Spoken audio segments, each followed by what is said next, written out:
Thousands without power. A state of emergency declared. We have the latest on communities north of the GTA after the weekend's ice storm.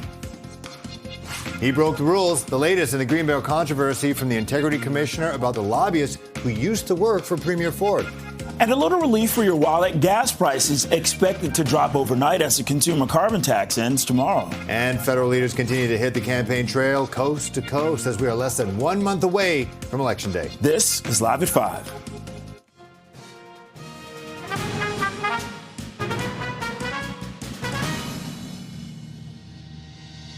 Good evening. I'm Phil Perkins. And I'm Bakari Savage. Welcome to Live at 5. Power restoration efforts, they continue across central and eastern Ontario. This is after the devastating weekend ice storm. Yeah, hundreds of thousands still without power. CP24 Steve Ryan joins us live from Barrie with the latest. Steve, I was reporting on this Saturday, and even in the morning, there were tens of thousands of people already without power.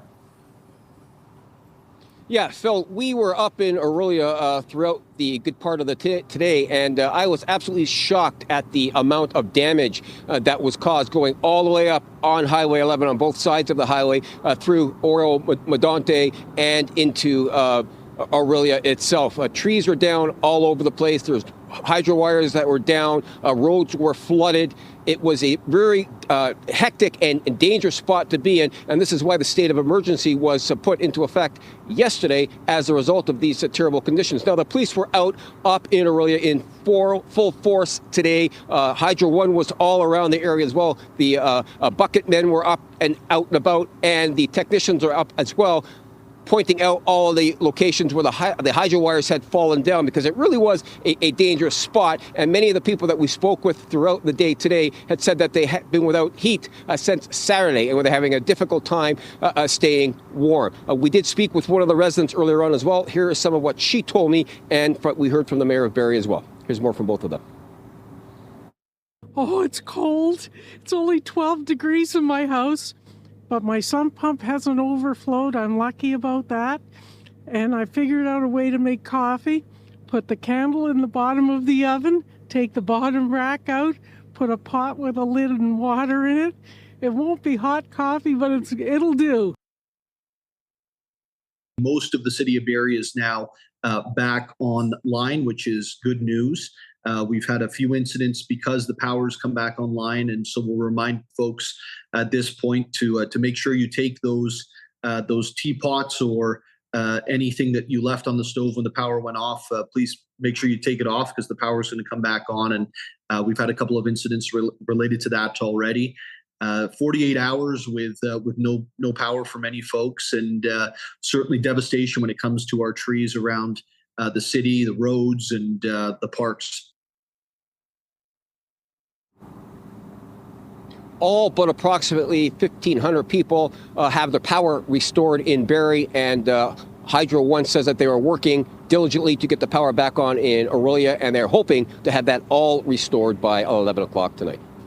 So back to the desk. Thank you very much, Steve Ryan, talking to people, seeing how they're dealing. The last couple of days, no power at all. Okay, we're now joined live by Hydro One spokesperson Tiziana Bushega-Rosa. Thanks for joining us here live on CP24. So where are we right now? We just talked to Steve Ryan, who is boots on the ground in Barrie. Where are we in terms of getting people some power to get actually make a coffee at home? So we're referring today as the first day that our crews have to restore power without having additional outages caused by weather. So it's been a good day. We started at we've got 322,000 customers still without power. We've restored to 532,000 since the storm started. Okay, so Tiziana, that's close to hitting 1 million customers affected overall. Let's talk about the response to this ice storm by Hydro One. So it is all hands on deck.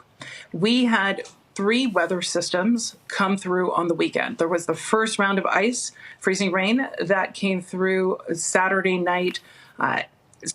Friday evening into Saturday. That affected central and eastern Ontario. We had a second round come through during the day and into that evening. Same areas affected. So that's where you have the sort of bulk of the damage within the Hydro One service area. Then we were preparing for a third system to come through sort of in more northern Ontario. It did pass through, but not that dramatic in terms of impact. So as that area gets cleaned up, we're redeploying those crews to where the hardest hit areas are. Same with southern Ontario and southwest. They weren't really affected, so we're moving our crews over. In addition, we're getting mutual assistance from our contractors. And as other utilities get their customers restored, we do have a request out for mutual assistance from them. So people watching this right now who may have, if they have properties up there or have family up there, and they go to the scene and they realize, nothing has been addressed as of yet. How do they know what's an emergency, what's not an emergency? How do they contact Hydro One to try to get someone over to their home or their business to try to get power up and running? So at this point, your best bet, you can report an outage by text. It's WATTS, bots. That's likely, if someone's got power, they're probably prioritizing their cell phone at this time. If not, they can call into our call center. The way the crews are prioritizing restoration is by addressing the main lines that serve a community. So if you imagine, you have distribution stations and then main lines that come from there. The repairs need to happen on that line first, because otherwise anything you do downstream of that isn't going to matter. So as those lines are prioritized, we'll see bigger numbers of customers be restored. You'll also get critical infrastructure and communities restored, and then they will continue to work their way down through the secondary lines and sort of, your neighborhood lines, like what you see on the road outside of your house. Okay. Hydro One spokesperson Tiziana Bushega-Rosa, thanks a lot for your time this evening. Thank you. And with that, we are approaching 5:07. Let's get a check on the evening commute with CP24's traffic specialist, Adjoa Insia Yabwa. Adj.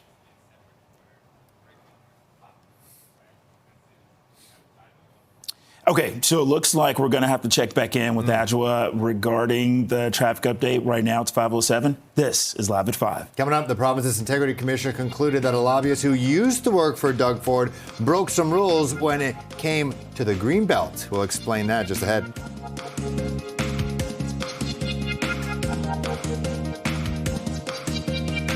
Welcome back to Live at 5. Ontario's Integrity Commissioner says a lobbyist who used to work for Premier Doug Ford broke lobbying rules while asking for a client's land to be removed from their greenbelt so it can get sold. Okay, for more on this, let's go live to CP24's Melissa Duggan. Melissa. Hey there, Bakari and Phil. Yeah, outside of Queen's Park today to let you know about what we're hearing from Ontario's ethics watchdog today, who says that a former aide to Premier Doug Ford broke certain lobbying rules when he tried to get a client's land removed from the Greenbelt. The province's Integrity Commissioner pointing to several instances where Nico Fernandes-Dijker broke lobbying rules, like failing to register after lobbying to get land removed from the Greenbelt and knowingly placing two public office holders in a real or potential conflict of interest by offering them tickets to a Toronto Maple Leafs game. Now, the client's name not listed in the report that we're getting today. Fernandes-Dijker is not facing any sanctions for the violation, something important to mention there. He also still has the green light to keep lobbying. Ford's former aide left Ford's office some 3 years ago. And Fernandes-Dijker said in his statement today that he does accept full responsibility and that he never intended to be in a non-compliance position while lobbying. Now, we are hearing from the leaders of the NDP and the Liberals today saying that the penalties should be in place. There should be something resulting from this, like a ban on lobbying. Have a listen. I think many of us knew this was coming. It is deeply concerning. It is clear, once again, that we have PC insiders breaking the lobbyist laws, that they don't care. And I think this is also a scathing indictment of a cash for access culture within this party. Laws were broken. Laws were broken that were designed to regulate lobbying practices that I take quite seriously. These are a breach of ethics. And what I will say is we are aware that other members of the Premier's staff are being investigated. And so I think what we're seeing here is one of the dominoes has fallen. We are getting reaction from Premier Ford's office today, releasing a statement that says, "We have not been engaged in this matter and have no details beyond what the Integrity Commissioner has reported. We expect that anyone engaged with or advocating to the government complies with all rules and regulations as set out in the legislation." Now, just kind of looking back to some of this history here with the Greenbelt, it was in 2023 when the Integrity Commissioner report into the now reversed Greenbelt land removals found that the government's process favored certain developers. The RCMP also conducting a probe into the Greenbelt decisions. Ford has previously said he's confident that nothing criminal took place. It is the RCMP's Sensitive and Internal Investigations Unit, Bakari and Phil, that has taken over this probe. Back to you. All right, thank you very much, Melissa Duggan, outside Queen's Park. Appreciate it. Well, speaking of, the Ford government says 9 supervised consumption sites will close tomorrow as planned under a new legislation. The Office of the Health Minister says that the 9 sites that apply for funding to transition into homelessness and addiction recovery treatment hubs, they are proceeding with those plans. One consumption site in Kensington Market is choosing to remain open after an Ontario court granted an injunction allowing them to temporarily continue operating. The province is investing over $500 million to create so-called heart hubs, shifting away from a harm reduction approach to an abstinence and recovery-based model. All right, it is a 5:12 right now. Feels like -4. We're watching live at 5. And coming up, the ongoing trade war, it was one of the top issues. Some federal party leaders with their pitches as they continue to pitch their plans to voters, with the federal election campaign entering its second week.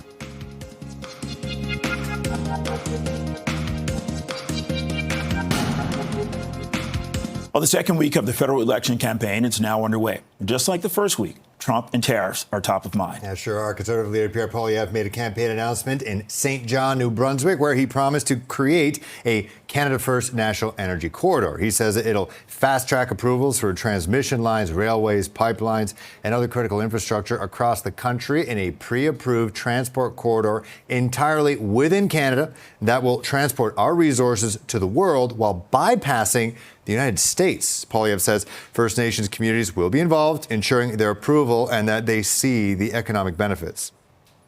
A pre-approved corridor that will allow our incredible businesses to build pipelines, transmission lines, rail lines, and countless other kinds of infrastructure that we need to break our dependence on the Americans, ship our resources to ourselves and overseas markets, bring home powerful paychecks for our country, and stand up for ourselves in a position of strength. Liberal leader Mark Carney is campaigning in the GTA today. He announced his party's plan to build housing, promising to double pace of construction to 500,000 units a year. And Carney's also pledging to cut municipal development charges in half for multi-unit housing and bring back a tax incentive that was originally introduced in the 1970s to spur tens of thousands of rental housing units across Canada. We're getting government back in the business of building affordable homes. Acting as a developer, Build Canada Homes will work with industry to build affordable homes at scale, including on public lands. We'll make good on the promise to unlock federal lands for home building on a post-war scale. Build Canada Homes will also provide $10 billion of low-cost financing to builders to construct deeply affordable homes for those most in need, as well as housing for students and seniors. NDP leader Jagmeet Singh made a campaign stop in British Columbia today where he made an announcement focusing on climate action. Singh says that the New Democrats would eliminate subsidies and tax breaks for oil and gas companies and then use the money saved to help retrofit millions of homes with energy-saving upgrades. We would use that money instead of giving it to highly profitable oil and gas companies. Instead, we would give supports to everyday families, because that's who we're in it for. We're not in it for the billionaires like the other parties. We're in it for you and your family. So we would cancel those subsidies and use that money to give everyday families the ability to retrofit their homes, to lower their energy costs, to save them money and reduce their emissions. That's a plan that works for people, not for the billionaires. And Bloc Québécois leader Yves-François Blanchet will spend the day campaigning in Quebec. Green Party co-leader Jonathan Petneau is set to make a policy announcement in Whitehorse today. And a new Nanos poll shows the Liberals widening their lead over the Conservatives. Yeah, the latest poll commissioned by CTV News and the Globe and Mail shows the Liberals up nearly 2 points to 43.6%, while the Conservatives dropped almost a full point to 36.1%. The NDP is down slightly to 10.5%, followed by the Bloc Québécois at 5.3%. The Green Party has 2.4%, and the People's Party of Canada is at just under 2%. And when it comes to who Canadians want to be the next Prime Minister, Mark Carney leading the way with 47% support compared to 32.7% who chose Pierre Poilievre. NDP leader Jagmeet Singh is way back at nearly 5%. Nick Nanos spoke with CP24 about this shift. I've been polling for about 30 years, and we haven't seen a real dramatic shift like this. It's like a combination, perfect storm, at least for the Liberals, perfect, terrible storm for the Conservatives. You know, the thing is, you know, the Conservatives were way ahead when Justin Trudeau was the leader. He resigns. Donald Trump does the attacks, the tariff attacks. Then you have the Liberal leadership. Now we have an election. Whammo, we go from a 27-point advantage for the Conservatives to, check it out, they're 7 to 8 points back of the Liberals. It's 5:19, 2 degrees. This is Live at 5. When we come back, U.S. President Donald Trump suggesting that the new import taxes to be announced this week will hit all countries, including Canada. Details just ahead.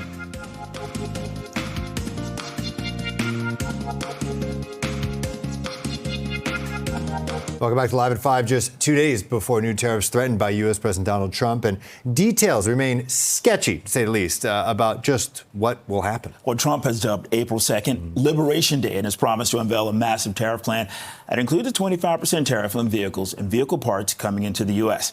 The auto industry has been warned tariffs could be devastating to the sector. Premier Doug Ford spoke to Deb Hutton on News Talk 1010 this afternoon and says no one can know for sure what's coming Wednesday. When I spoke to Secretary Lutnick, he said he didn't know. And there's two things. Either he's blowing smoke or he really doesn't know. And I think it's the latter. And I think you're bang on.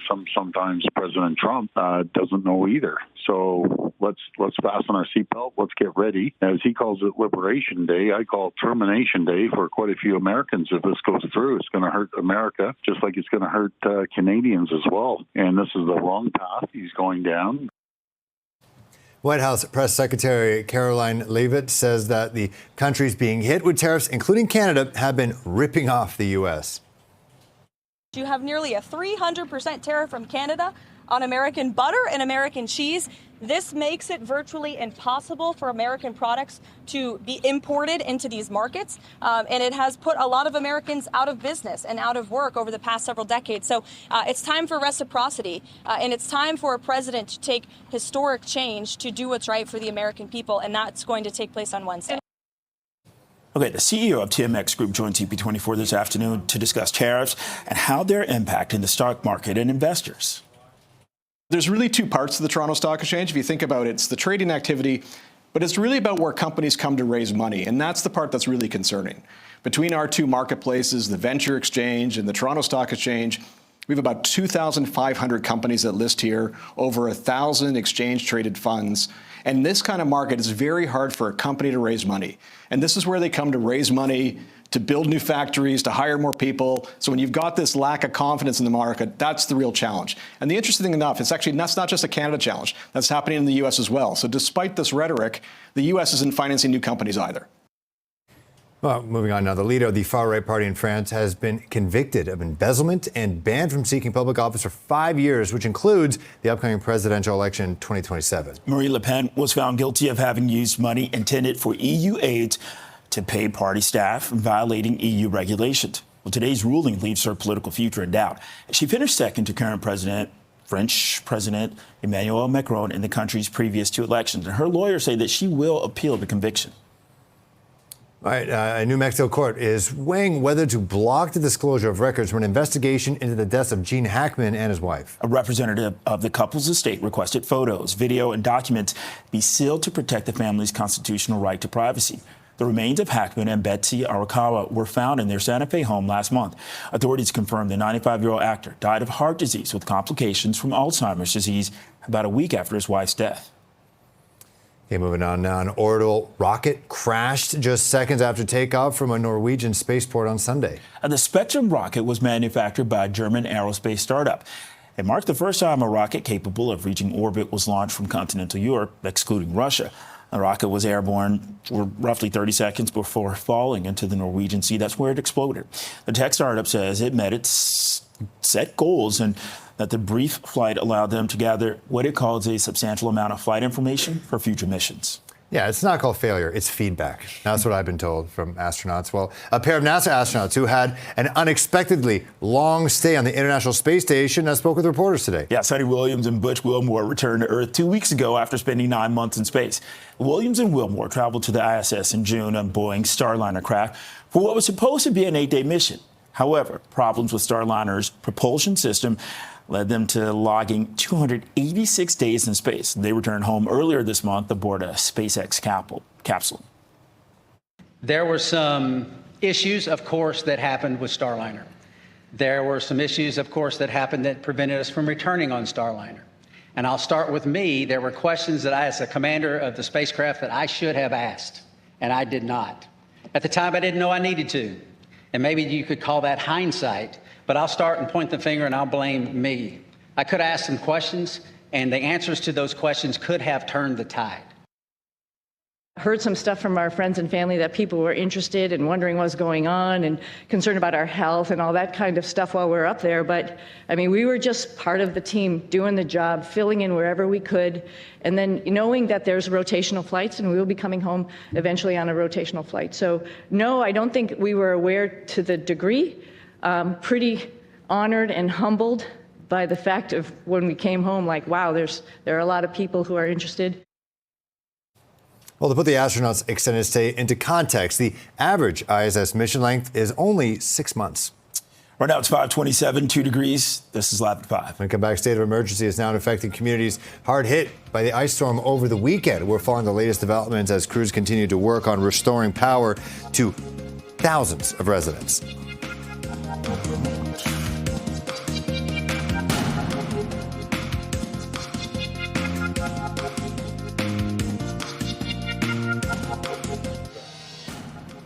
Thousands without power, a state of emergency declared. We have the latest on communities north of the GTA after this weekend's ice storm. He broke the rules, the latest in the Greenbelt controversy from the Integrity Commissioner about the lobbyists who used to work for Premier Ford. And a little relief for your wallet for commuters. Gas prices expected to drop overnight as the consumer carbon tax ends tomorrow. And federal leaders continue to hit the campaign trail coast to coast. We're less than 1 month away from Election Day. This is Live at 5.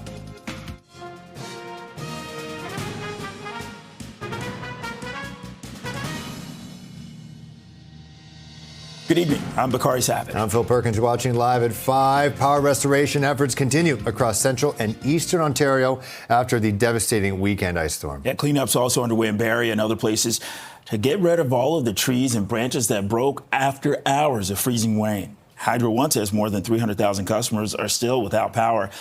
In Barrie, Electric Utilities says that it's still working to restore service to about 1,500 customers. Most of the city of Barrie is now back online, which is good news.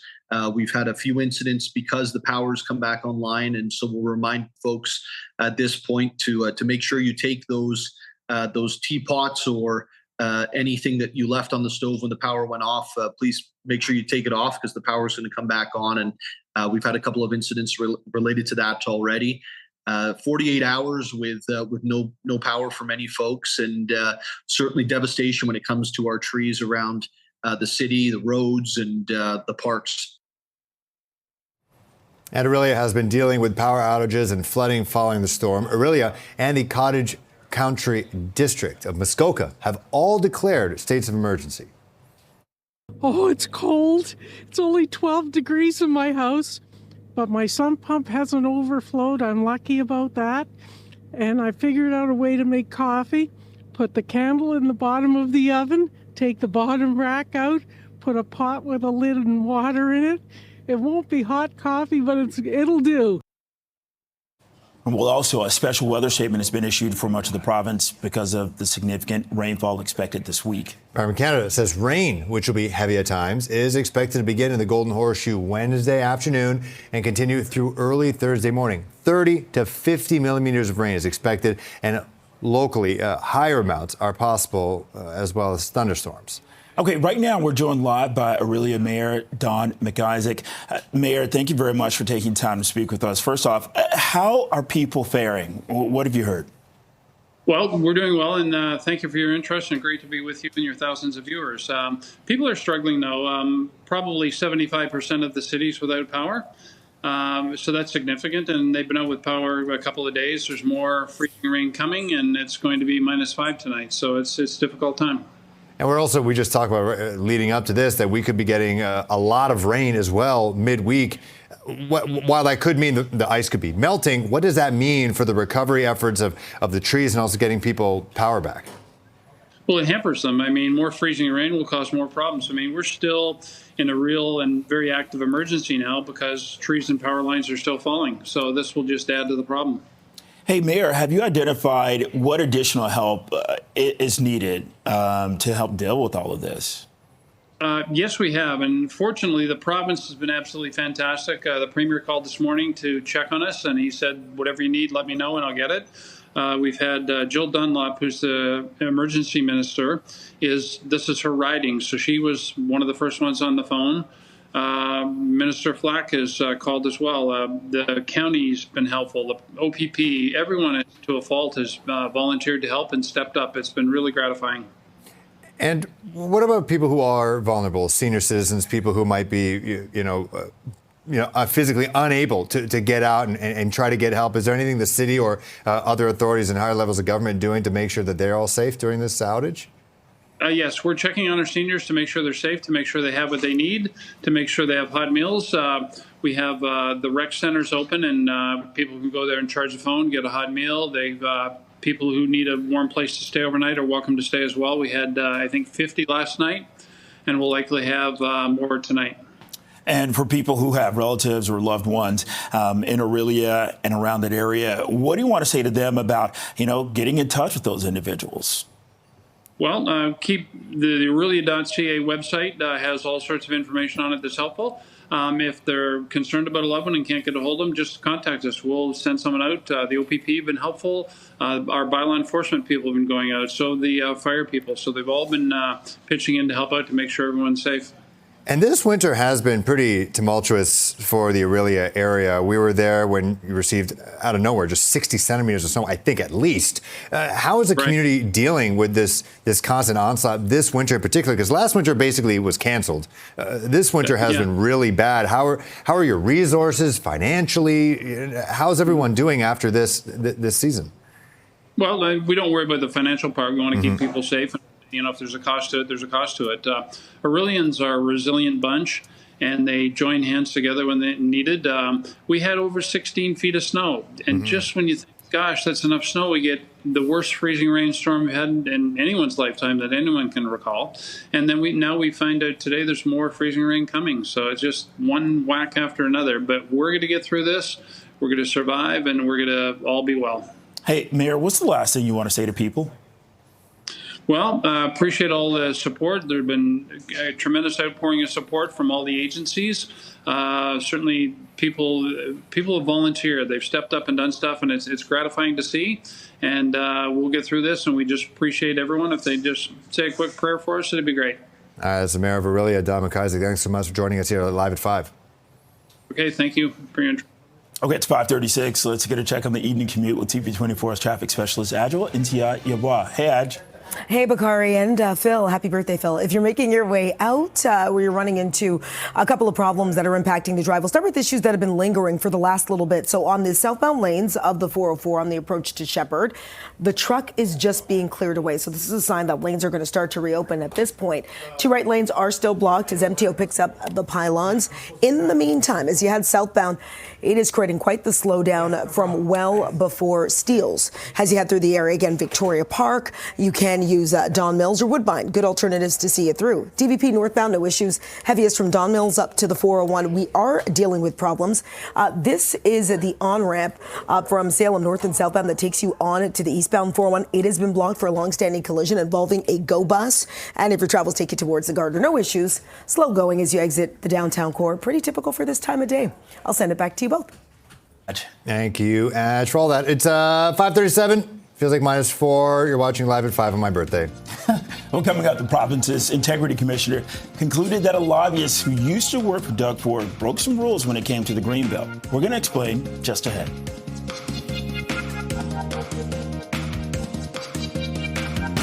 Well, the Ford government says that 9 supervised consumption sites are going to close tomorrow. This is as planned under new legislation. Yeah, the Office of the Health Minister says that the 9 sites that applied for funding to transition to homelessness and addiction recovery treatment hubs are proceeding with those plans.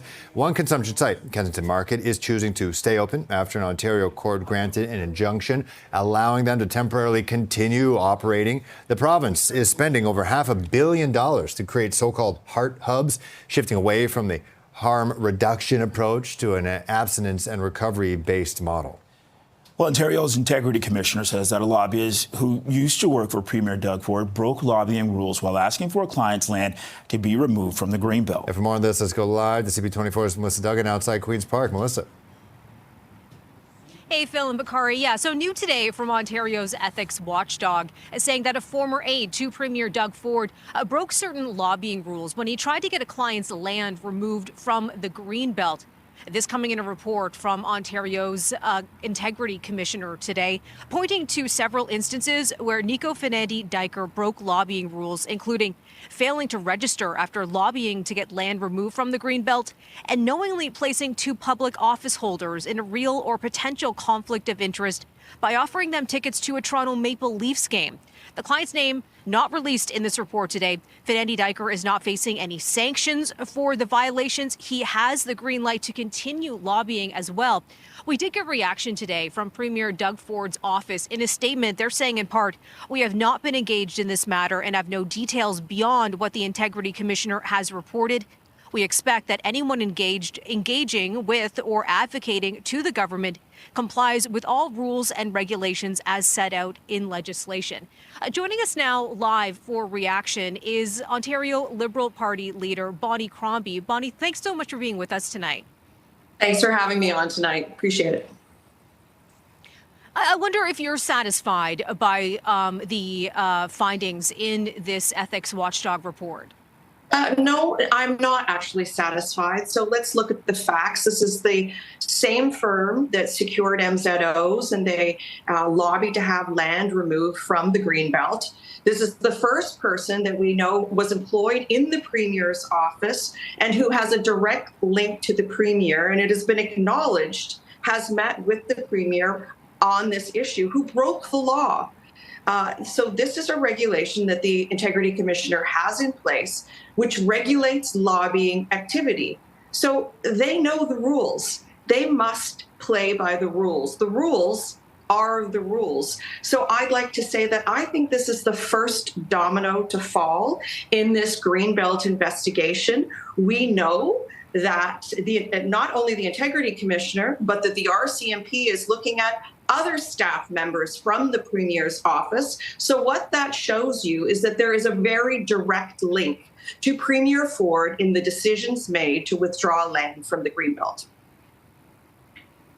And we know that this aide, who is the focus of the report today, formerly working in Ford's office, hasn't been there for about 3 years now.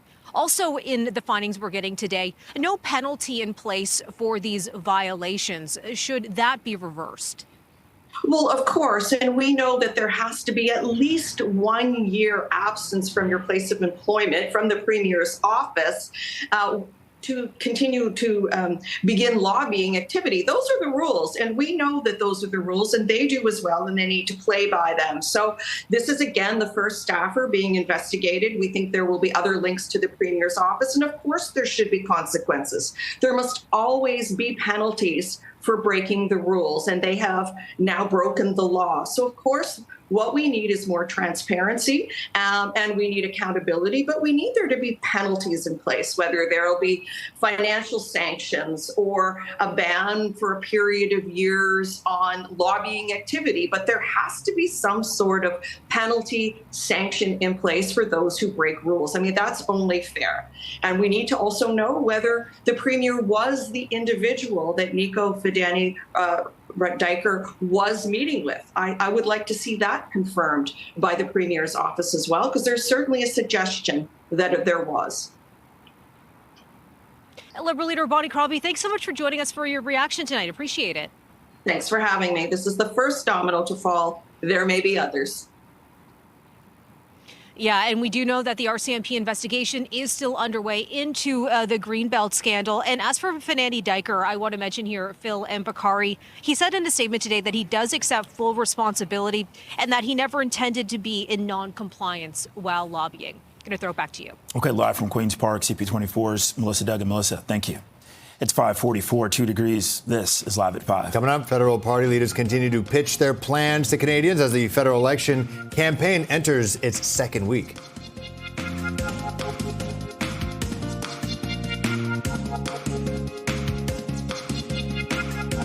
Welcome back to Live at 5. It's the second week of the federal election campaign. And just like the first week, Donald Trump, tariffs top of mind.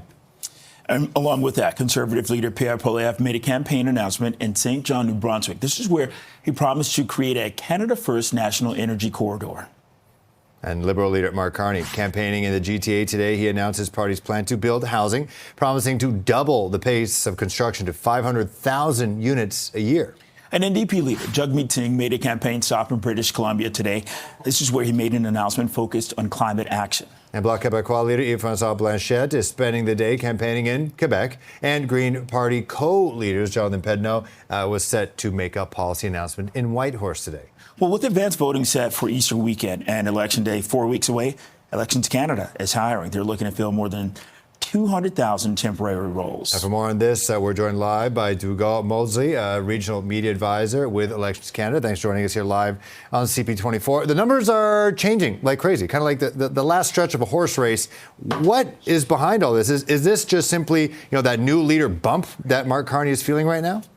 When you say the numbers are changing, you mean the numbers of people coming out to vote, or what? I'm not sure. Oh, sorry, I'm talking about polls. But polls. Also how that could maybe influence people coming out to vote, seeing what is happening right now. Sure. I don't really have any numbers on, the polls or how people are coming out to vote. I know that a lot of people seem very excited about the election, that's for sure, because of the issues that are at stake, and they're quite important. Dougal, along with that, 200,000 temporary jobs. Let's talk about how people sign up for them, what you're looking for, like the interview process, and how much they're paying. Yeah, so it's actually 250,000 that we're looking for across the country for advanced polls and for Election Day. Pays pretty good, actually, $20 an hour up to $26.50, depending on your job. And because the advanced polls are over the Easter weekend, Friday is a holiday, Monday is a holiday, so you get time and a half on those days. Yeah, so it's pretty good. You can be, you have to be a Canadian, 16 years of age or older. You're trained and you're paid for that training. And if you're interested, just go to our website and you can sign up there. Wow, that's pretty good. Okay, so if we, had previous jobs with Elections Canada, is it going to be easier to register to get a job again this time, or do we just have to wait in line with everybody else?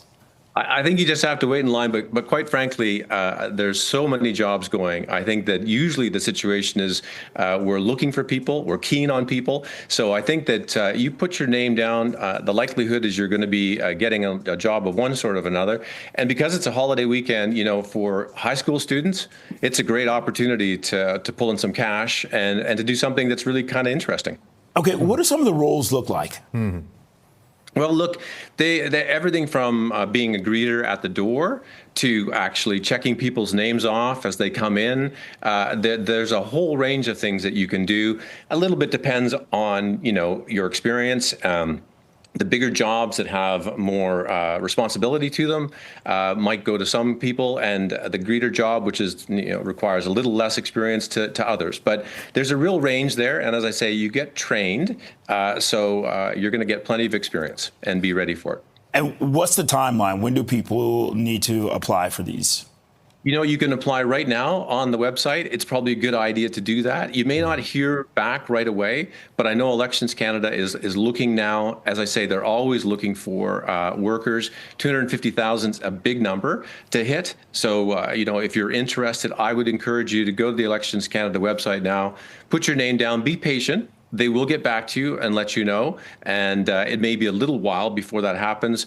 Advanced polls are on Easter weekend, so we still got a few weeks before that. But what's the wait like normally? Because like you said, it's Less than a month away. Yeah, it won't be too long. I mean, I Okay. had someone on the phone to me, today saying, "Hey, I put my application in. I haven't heard anything," and they put their application in yesterday. So it's not like it's going to happen tomorrow, but it will. We will get back to you. We'll get back to you quickly because we're very keen to have you. All right, Dougal Moldsley, Regional Media Advisor with Elections Canada. Thanks a lot. Thank you. Thank you. It is 5:52 right now. It feels like -4. Watching live at 5. And coming up, a little relief at the pumps as gas prices are expected to drop overnight.